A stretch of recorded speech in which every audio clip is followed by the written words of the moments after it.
Każdy, nawet najmniejszy z ogródków, tarasów czy balkonów zasługuje na świąteczno-zimowy kącik. Taki kącik, do którego z radością wyjdziemy na kawę czy herbatę, nawet wtedy, gdy pogoda nas nie rozpieszcza. Bo jak wiadomo, wychodzenie na dwór w każdych okolicznościach przyrody jest dobre i dla ciała, i dla ducha.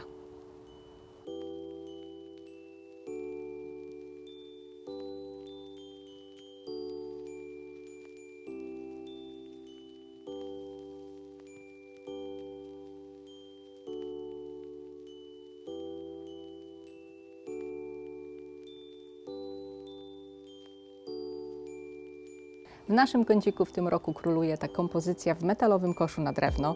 Mamy tutaj 3 choinki różnej wielkości i faktury. 2 z nich zbudowałam na kikach używając różnych zielonych gałązek, natomiast trzecia to cyprysik o nazwie Wilma.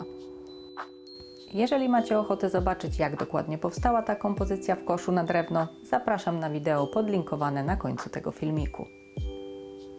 Nie uciekajcie jeszcze jednak, ponieważ chciałabym podzielić się z Wami jeszcze kilkoma przemyśleniami na temat tworzenia takiego kącika. Pierwsze jest takie, że warto trzymać się prostych schematów kolorystycznych. Ja postawiłam na biel, zieleń oraz trochę czerwieni. Do tego proste elementy, gałązki oplecione światełkami, doniczka w kształcie reniferka oraz obrazek z życzeniami bożonarodzeniowymi, który dostaliśmy od naszych dobrych znajomych w poprzednim roku.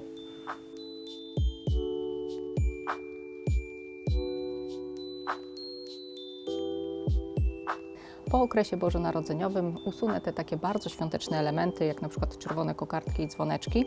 Natomiast kompozycja będzie mogła spokojnie jeszcze cieszyć oko przez zimowe miesiące, zanim dojedziemy do wiosny. Ale teraz cieszmy się świętami, kochani. Jest naprawdę pięknie, jest cudownie. Grudzień to jest taki magiczny miesiąc, także życzę Wam wesołych świąt i oby magia Bożego Narodzenia nie opuszczała Was przez cały rok.